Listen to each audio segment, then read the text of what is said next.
はじめまして、リチャンネルのりさです。第1回目はホームキャンプソロキャンプでも使えるキャンプの準備を紹介していきます。まだ初心者なので薪割り、焚き火、そして七輪でお肉を焼いていきます。最後まで見ていってください。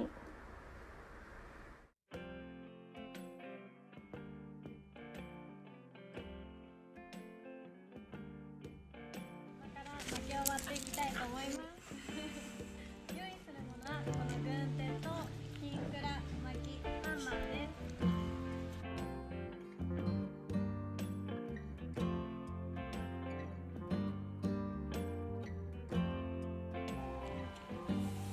実際に割っていきます。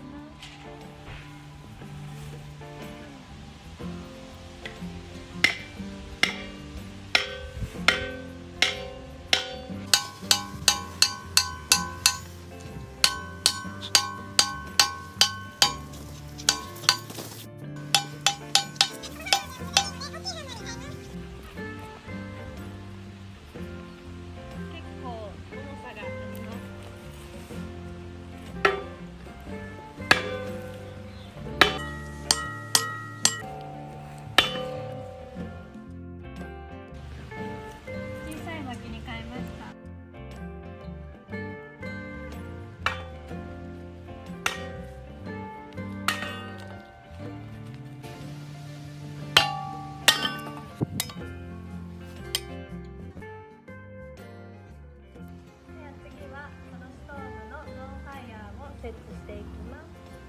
まず最初に土台を置いていきます。次に少し重たいんですけど、こちらです。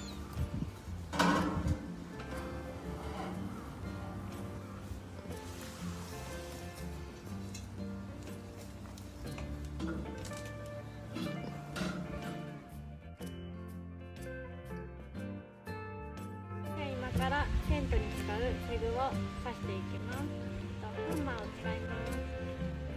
斜めに刺してハンマーで